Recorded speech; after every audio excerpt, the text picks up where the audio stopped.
नमस्कार। आज आषाढ कृष्ण चतुर्दशी शके 1938 लोकमान्य टिळक पुण्यतिथी। सादर करीत आहोत ठाणे वार्ता। ठळक घडामोडी। ठाण्यामध्ये एकाच दिवसात 285 मिलीमीटर पाऊस। ठाणे महापालिकेच्या तत्पर मदतीने 12 लोकांचे वाचले प्राण।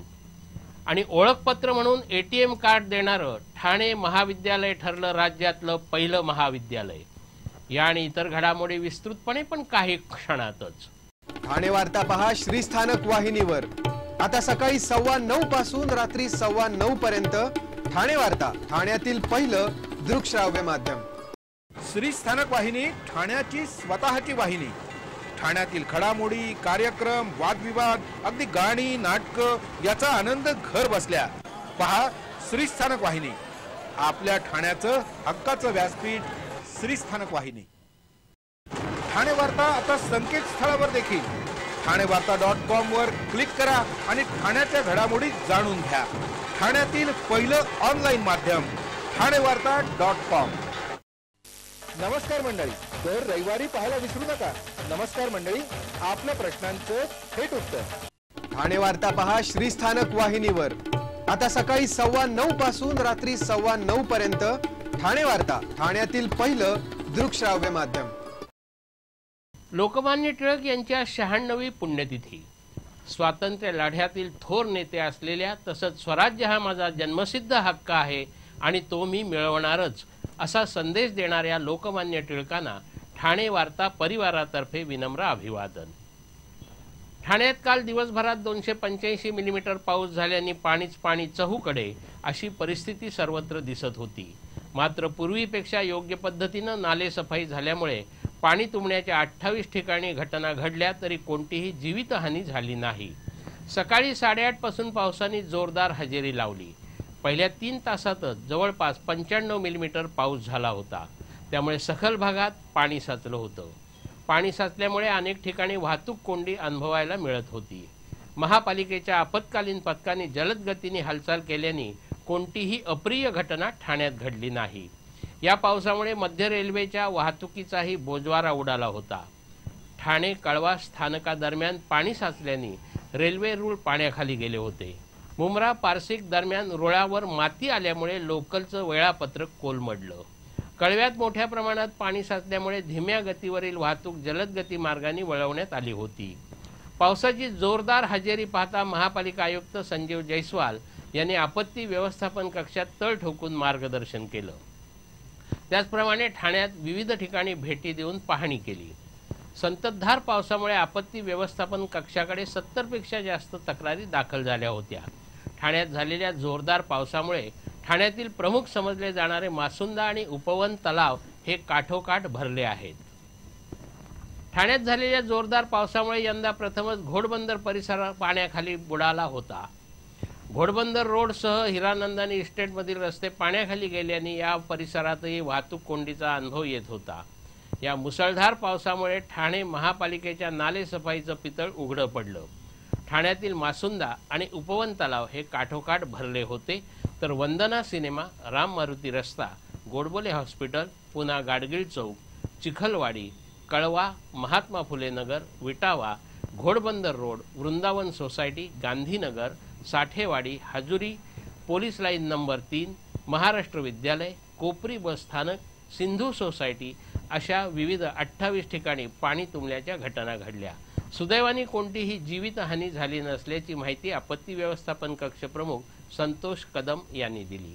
मुंबई महानगर विकास प्राधिकरणाच्या कलवटमुळे घोडबंदर रोड, हिरानंदानी इस्टेट परिसरातील रस्ते पाण्याखाली बुडाल्याचं प्रथमच दिसून आलं। घोडबंदर रस्त्यावर महाराष्ट्र रस्ते विकास महामंडळाने रस्त्यावर टाकलेल्या पाईप कल्व्हर्ट्सचा आकार छोटा असल्यामुळे पाणी साठण्याच्या घटना घडल्याचं सांगितलं जातं। याबाबत प्राधिकरणाशी संपर्क साधून 2 दिवसात निर्णय घेतला जाईल असं पालिका आयुक्तांनी स्पष्ट केलं। ठाण्यामध्ये काल झालेल्या जोरदार पावसादरम्यान ठाणे महापालिकेच्या आपत्ती व्यवस्थापन पथकाने केलेल्या त्वरित हालचालीमुळे 12 पर्यटकांचे तर 60 विद्यार्थ्यांचे प्राण वाचू शकले। ठाण्यात काल संततधार पावसामुळे कासारवडवली इथे हावरे सिटीच्या मागे असलेल्या पिकनिक स्पॉटवर गटारी साजरी करण्यासाठी आलेले 12 पर्यटक नाल्यामधील पाण्याचा प्रवाह वाढल्याने अडकून पडले होते। याची माहिती मिळताच त्वरेने हालचाल करत आपत्ती व्यवस्थापन पथकाने या 12 पर्यटकांची सुखरूप सुटका केली। यामध्ये 2 महिला, 3 मुलं आणि 7 पुरुषांचा समावेश होता। या सर्वांची शिडी आणि दोरीच्या साहाय्याने सुटका करण्यात आली। त्याचप्रमाणे माजिवडा येथील एका खासगी शाळेत परीक्षा सुरू असताना अचानक शाळेच्या तळमजल्यावर पाणी भरल्याने 60 विद्यार्थी अडकले होते। त्यांचीही सुखरूप सुटका करण्यात पालिकेला यश मिळालं। यामुळे सर्वांचा जीव वाचू शकला। भिवंडीत 3 मजली इमारत कोसळून झालेल्या दुर्घटनेत 9 जणांचा मृत्यू तर 23 जण जखमी झाले।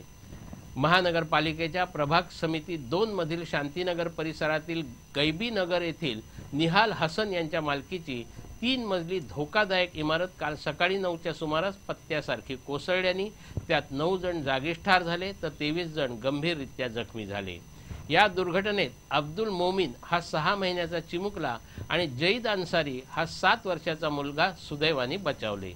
ही इमारत 26 वर्ष जुनी असून ती नैसर्गिक आपत्तीत बसत नसल्याने शासनाची आर्थिक मदत देता येत नसल्याचं जिल्हाधिकारी महेंद्र कल्याणकर यांनी पत्रकारांशी बोलताना सांगितलं। या इमारतीत गेल्या वर्षी धोकादायक म्हणून पालिकेने नोटीस दिली होती। 22 कुटुंबापैकी 14 कुटुंब घर सोडून गेली होती, मात्र 7 कुटुंब त्या इमारतीत राहत होती। त्यांचा कबीर सेठ यांच्याशी न्यायालयात वाद सुरू असल्याने ते इमारत खाली करण्यास तयार नव्हते असं पालकमंत्र्यांनी सांगितलं। ठाणे वार्ता पहा श्रीस्थानक वाहिनीवर। आता सकाळी 9:15 पासून रात्री 9:15 पर्यंत ठाणे वार्ता, ठाण्यातील पहिलं दृकश्राव्य माध्यम। आपला परिसर स्वच्छ आणि सुंदर ठेवण्यासाठी ठाणे महापालिकेत सहकार्य करा। ओला सुका कचरा वेगवेगळा जमा करा आणि रोगराईपासून मुक्तता मिळवा। ठाणे वार्ता आता संकेतस्थळावर देखील ठाणेवार्ता.com वर क्लिक करा आणि ठाण्याच्या घडामोडी जाणून घ्या। ठाण्यातील पहिलं ऑनलाईन माध्यम ठाणेवार्ता.com। डॉक्टर आणि रुग्णांचं पिढ्यानपिढ्यांचं जिव्हाळ्याचं नातं म्हणजेच डॉक्टर बेडेकर हॉस्पिटल। आता अत्याधुनिक सोयी सुविधा आणि तंत्रज्ञान युक्त वंध्यत्व निवारण केंद्रात IVF आणि टेस्ट ट्यूब बेबीची ही सुविधा। डॉक्टर बेडेकर हॉस्पिटल, महर्षी कर्वेपथ, ठाणे। 65 वर्षांची निरंतर सेवा। ठाणे वार्ता पहा श्रीस्थानक वाहिनीवर। आता सकाळी 9:15 पासून रात्री 9:15 पर्यंत ठाणे वार्ता, ठाण्यातील पहिलं दृकश्राव्य माध्यम। ठाण्यामध्ये काल झालेला पाऊस हा गेल्या 7 वर्षात झालेल्या दुसऱ्या क्रमांकाचा पाऊस ठरला आहे। ठाण्यामध्ये काल एका दिवसात 285 मिलीमीटर पाऊस पडला। या पावसाने 26 जुलै 2005च्याच पावसाची आठवण सर्वांना होत होती। मात्र 26 जुलैच्या पावसाइतका हाहाकार या पावसाने उडवला नाही। तरी गेल्या 7 वर्षात एकाच दिवसात सर्वाधिक पाऊस पडण्याची ही दुसरी वेळ आहे। यापूर्वी 2013 मध्ये 9 जूनला एकाच दिवशी 315 मिलीमीटर पाऊस झाला होता। 2010 मध्ये 30 ऑगस्टला एकाच दिवशी 163, 2011 मध्ये 29 जुलैला 252, 2012 मध्ये 3 सप्टेंबरला 264, 2014 मध्ये 29 जुलैला 176 मिलीमीटर तर 2015 मध्ये 18 जूनला एका दिवसात 180 मिलीमीटर पावसाची नोंद झाली होती। काल शहराबरोबरच धरणांच्या पाणलोट क्षेत्रातही जोरदार पाऊस झाल्याचं दिसत आहे। या पावसामुळे धरणातील पाणीसाठ्यात चांगलीच वाढ झाली आहे। भातसा धरणाच्या पाणलोट क्षेत्रात गेल्या 24 तासात 73 मिलीमीटर तर बारवी धरणाच्या पाणलोट क्षेत्रात 110 मिलीमीटर पाऊस झाला आहे। या पावसामुळे भातसा धरणात 78% तर बारवी धरणात 61% पाणीसाठा झाला आहे। कोट्यावधीच्या इफेड्रिन प्रकरणातील आरोपीच्या मालमत्तेवर ठाणे पोलिसांनी टाच आणण्यास सुरुवात केली आहे।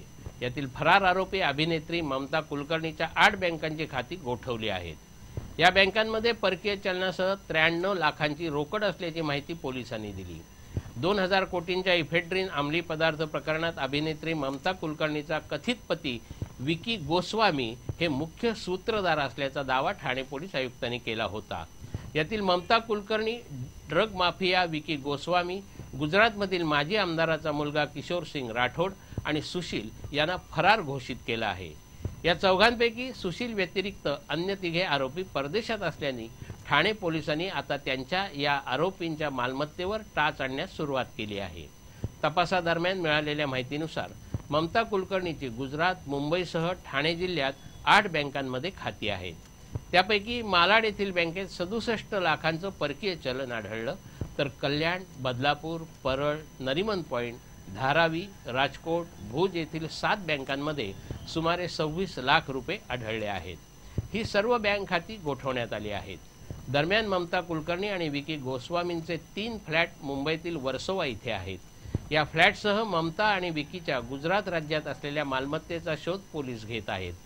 तर किशोर सिंग राठोड याची देखील गुजरातमध्ये मोठी मालमत्ता असल्याची माहिती असून त्याच्यासह फरार असलेल्या 4ही आरोपींच्या मालमत्तेचं संपूर्ण विवरण ठाणे पोलीस न्यायालयात सादर करणार आहेत. राष्ट्रवादी काँग्रेसच्या विद्यार्थी सेनेतर्फे शिक्षण मंत्री विनोद तावडे यांच्या प्रतिकात्मक पुतळ्याची 4 ठिकाणी होळी करण्यात आली. महाविद्यालयांमध्ये ऑनलाईन प्रवेश प्रक्रिया राबवत असताना ऑफलाईनचे प्रवेश बंद करण्यात आले. ऑनलाईन प्रवेश प्रक्रियेमध्ये प्रवेश न मिळालेले अनेक विद्यार्थी अद्यापपर्यंत प्रवेशापासून वंचित आहेत. या विद्यार्थ्यांना आगामी काळात प्रवेश न मिळाल्यास त्यांना अभ्यासासाठी 7 महिन्यांचाच कालावधी मिळणार आहे. त्यामुळे ऑफलाईन प्रवेश प्रक्रिया सुरू करावी, विद्यार्थ्यांना जवळचं महाविद्यालय मिळावं अशा मागण्यांसाठी पत्रव्यवहार करूनही शिक्षण मंत्र्यांकडून सकारात्मक पाऊल उचलण्यात आलं नाही. त्यामुळे शिक्षण मंत्र्यांच्या निषेधार्थ शिक्षण मंत्र्यांच्या प्रतिकात्मक पुतळ्याची होळी ठाणे महाविद्यालय, ज्ञानसाधना महाविद्यालय, NKT महाविद्यालय आणि राजा ठाकूर महाविद्यालयासमोर करण्यात आली. यावेळी राष्ट्रवादीच्या विद्यार्थ्यांनी जोरदार घोषणाबाजी करत त्वरित निर्णय न घेतल्यास उग्र आंदोलन छेडण्याचा इशारा दिला आहे. ठाणे महाविद्यालयातील ओळखपत्र हेच आता महाविद्यालयातील विद्यार्थ्यांसाठी ATMचंही काम करणार आहे. विद्याप्रसारक मंडळाच्या 81व्या वर्धापन दिनानिमित्त मंडळाच्या पुढील योजनांची माहिती देताना मंडळाचे अध्यक्ष विजय बेडेकर यांनी ही माहिती दिली. यावेळी पारसिक जनता सहकारी बँकेतर्फे दिलं जाणारं असं पहिलं कार्ड विजय बेडेकर यांना बँकेचे उपाध्यक्ष नारायण गावण यांच्या हस्ते प्रदान करण्यात आलं. यामुळे विद्याप्रसारक मंडळ ही शैक्षणिक संस्था भारतामध्ये अशा प्रकारची विद्यार्थ्यांना सुविधा देणारी पहिली शैक्षणिक संस्था ठरली आहे. विद्याप्रसारक मंडळानं यासाठी पारसिक जनता सहकारी बँकेबरोबर सामंजस्य करार केला आहे. बँकेचं एक ATM केंद्रही विद्याप्रसारक मंडळाच्या ठाणे महाविद्यालयातील आवारात उभारण्यात आलं आहे. त्याचप्रमाणे महाविद्यालयाच्या संपूर्ण आवारात 4G सेवा देणारं ठाणे महाविद्यालय हे राज्यातलं पहिलं महाविद्यालय ठरलं आहे. रिलायन्स जिओच्या सहकार्याने महाविद्यालयाच्या आवारात वायफायवर 4G सेवा उपलब्ध करून देणारं पहिलं महाविद्यालय असल्याचं डॉक्टर विजय बेडेकर यांनी सांगितलं. या कार्डामुळे पारसिक जनता सहकारी बँकेलाही विद्यार्थ्यांच्या रूपात 15,000 ग्राहक मिळणार आहेत. सध्या नुसतं पदवीधर होऊन उपयोग नसून इतर आवश्यक शिक्षणाचीही गरज आहे. विद्याप्रसारक मंडळाकडील मॅनेजमेंट इन्स्टिट्यूटमध्ये जवळपास अर्धा डझन नवीन अभ्यासक्रम असून हे इतर कुठेही उपलब्ध नसल्याचं त्यांनी सांगितलं. विद्याप्रसारक मंडळाचा भर हा नेहमी गुणवत्तापूर्ण शिक्षण देण्यावर असून यापुढेही गुणवत्तापूर्ण मूल्यवर्धित अभ्यासक्रम सुरू करण्यावर मंडळाचा भर असेल असं डॉक्टर विजय बेडेकर यांनी सांगितलं.